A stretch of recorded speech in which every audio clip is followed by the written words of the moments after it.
Bonjour à toutes et à tous. Voilà, vous me retrouvez ce matin avec le désir de faire une vidéo. La dernière vidéo que j'avais faite, c'était sur un sujet important qui compte beaucoup pour moi dans le cadre du coaching.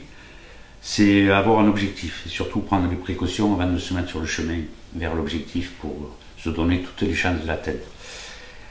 Le deuxième qui est hyper important et sur lequel aussi je ferai beaucoup de vidéos, j'y reviendrai souvent, c'est celui qui fait référence à ce que dans la littérature française on peut trouver, ou générale, ou globale, mondiale, on peut trouver dans des livres tels que Merlin l'Enchanteur, Le génie dans la bouteille, enfin tout ce pouvoir qu'on nous accorde, qu'on est censé avoir, mais qu'on ne se sert que très rarement, d'abord parce qu'il faut y croire, et alors dans les histoires ça peut être joli, mais dans la réalité difficile à mettre en place. Certains sont allés un peu plus loin avec des bouquins très connus qui pouvaient être le pouvoir de la pensée positive, enfin tous ces trucs où on nous dit on a un pouvoir en nous, il y a quelque chose qui fonctionne qu'on ne maîtrise pas, mais c'est très puissant et très efficace, pensez-y. On ne s'en sert pas assez, et ça j'en suis convaincu, parce que dans le cadre de ma formation, après avoir fait du coaching sur les méthodes BIM pragmatiques, de coaching, de timing, de tout ce qui pouvait paraître logique quand on se met sur une démarche d'objectif, il y avait tout ce côté annexe là qui pour moi je refusais de rentrer dedans, j'étais trop pragmatique et cartésien, donc j'ai longtemps refusé à faire ça, mais il est venu se joindre au coaching, la puissance des neurosciences. Aujourd'hui on y travaille depuis des dizaines d'années déjà, mais ça prend toute son ampleur depuis 3-4 ans, et les neurosciences, c'est l'étude du fonctionnement du cerveau en fonction de nos aptitudes à être dans la vie, de nos capacités, de notre fonctionnement. Donc, et là, c'est des scientifiques qui prouvent tout ça. Donc je suis rentré un peu plus là-dedans, et maintenant je bosse à fond là-dedans, en plus des outils pragmatiques du coaching. Donc, j'ai une petite histoire qui va vous permettre de voir comment j'appréhende la vie et ce que j'ai mis en place moi à travers cette nouvelle puissance et croyance que j'ai sur un fonctionnement de l'univers et qui sert à tout le monde et depuis toujours, et qu'on peut s'accaparer pour essayer de se rendre beaucoup plus puissant. Voilà. Donc je vais vous raconter une histoire. Une personne assez jeune me téléphone un jour de Paris pour me dire: je vous appelle, mais c'est au sujet de ma mère, c'est pas pour moi. Ma mère habite Toulon, j'ai été muté sur Paris pour bosser et je suis un peu inquiète de la laisser seule. Alors j'ai cherché dans la beauté un coach et vous étiez le plus près. Donc est-ce que ça ne vous dérangerait pas d'aller lui rendre visite? Je m'arrangerai pour avoir le rendez-vous et vous allez parler un peu avec elle, voir si éventuellement il y avait un petit accompagnement, parce qu'elle est en train un peu de se recueillir sur elle-même, elle est à la retraite et sa vie se vide un peu. Bien entendu j'accepte. Et je me retrouve à Toulon et avec une personne charmante, à peu près 65 ans, une ancienne institutrice, et qui s'appelle, que je vais appeler là Hélène, comme ça sera plus facile. Donc je rencontre Hélène et on décide de faire 3 rendez-vous, histoire de trouver un peu l'ouverture qui me permettrait de rentrer dans ses besoins, parce que souvent les besoins il faut aller les chercher, ils existent, mais on ne les sort pas spontanément comme ça. D'abord parce qu'on ne les connaît même pas, on sait qu'on a des besoins, mais on ne sait pas lesquels. Donc c'est ce que j'ai fait. Et au bout de la 3e séance, enfin, une ouverture.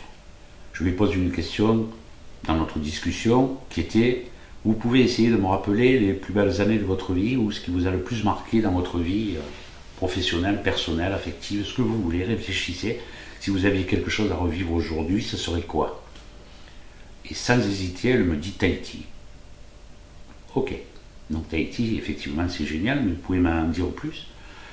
Ben, elle me dit: j'ai passé 6 ans à Tahiti, 2 fois 3 ans en tant qu'institutrice parce que j'avais postulé pour aller là-bas, et ça a été merveilleux, merveilleux. Dommage que j'ai pas pu renouveler 3 ans de plus. Voilà. Donc, expliquez-moi un peu mieux comment ça s'est passé, comment vous avez fait pour arriver à Tahiti?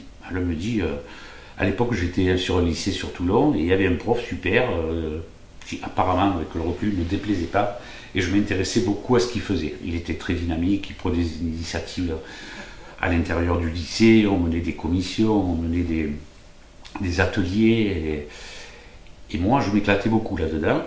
Et puis un jour il rentre complètement désabusé, complètement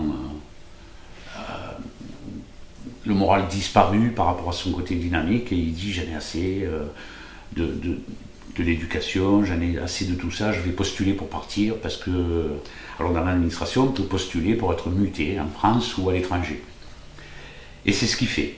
Et elle lui dit non, il n'est pas question, ils ont une discussion là-dessus et il tient bon, il dit non, non, non, j'ai ma décision est prise, je pars, je vais postuler. Alors elle lui dit, eh ben moi si tu pars, je pars aussi. Et elle va au bureau secrétariat, il y a un formulaire prévu pour à cet effet, où ils font leur demande de mutation. Ils la font en parallèle le même jour, l'une un peu par colère et l'autre par désir. Et puis le temps se passe, parce qu'il faut un certain temps pour recevoir la réponse, et puis lui il reçoit une réponse négative et elle positive. Vous avez été accepté pour être muté à Tahiti. Et elle se retrouve un peu dans l'obligation de partir. L'histoire avec le professeur s'était un peu atténuée, donc elle se retrouvait un peu libre et un peu déçue, et elle décide de partir. Et donc au bout de 3 ans, elle le renouvelle, elle reste 6 ans, et après elle ne peut pas aller plus loin. Et elle me sort, c'était les plus belles années de ma vie. Ah, et là-dedans, qu'est-ce que vous en tirez comme conclusion? Je me dis, ben, j'ai eu beaucoup de chance. Puis le hasard m'a choisi à moi, puisqu'il avait postulé en même temps. Alors, permettez-moi de vous parler de la version que nous pouvons avoir dans le cas du coaching sur la chance ou le hasard. Ça vous va? Elle me dit oui. Et je lui dis, on a une phrase qui est très jolie là-dessus, qui dit la chance ou le hasard, c'est le mariage de la préparation et de l'occasion. Quand on est prêt, on voit. Et je vais vous donner un petit exemple. Votre fille m'a appelé pour venir vous rendre visite là. Essayez de vous rappeler le jour où le gynéco vous a dit félicitations madame, vous allez être maman, vous allez avoir un enfant. À l'époque il n'y avait pas les cours encore, je pense. Donc vous allez avoir l'enfant, c'est super. Essayez de vous rappeler le nombre de femmes enceintes que vous avez croisées dans les 10 jours qui ont suivi cette annonce-là. Normalement, vous devriez vous dire que vous avez eu cette réflexion en disant mais il y en a bien de femmes enceintes. Le problème, c'est que la semaine d'avant que vous appreniez cette nouvelle, il y en avait autant. Elles passaient autour de vous, vous ne les voyez pas. Elle me dit, c'est vrai.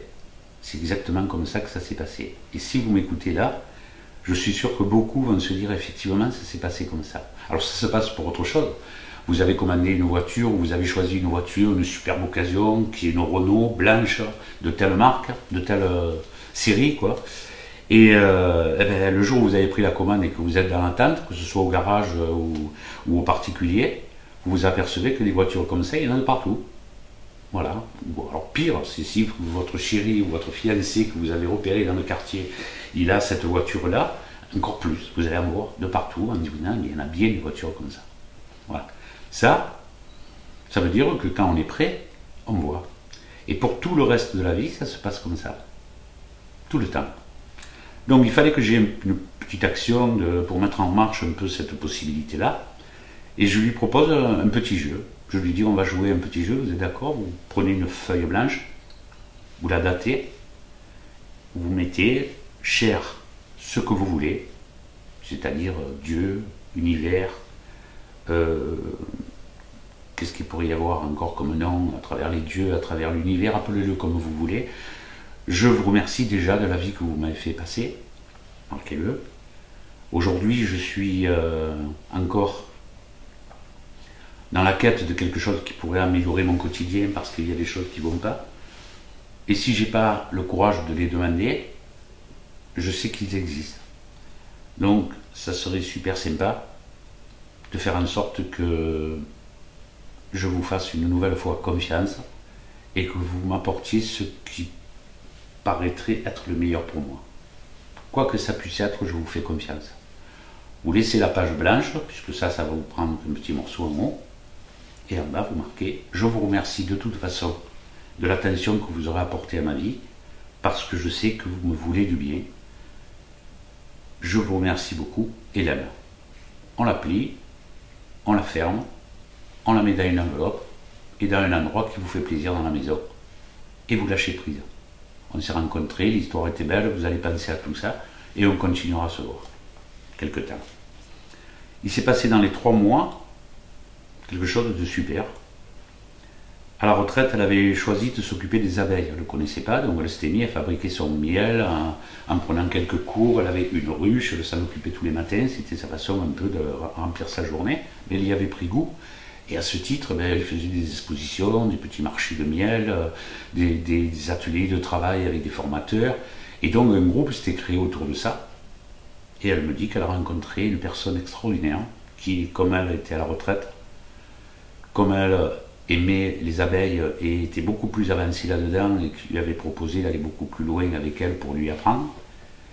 Et qu'ils avaient décidé il n'y a pas longtemps de partir une semaine ensemble, tous les deux, pour voir si éventuellement ça pourrait faire, comme on dit.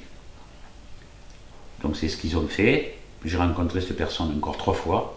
Et puis ça a été fini, elle était installée avec quelqu'un, elle a une vie qui lui convenait, avec un beau souvenir sur Tahiti, une belle vie au quotidien sur une passion avec quelqu'un d'agréable et de charmant, et la vie avait fait encore son travail.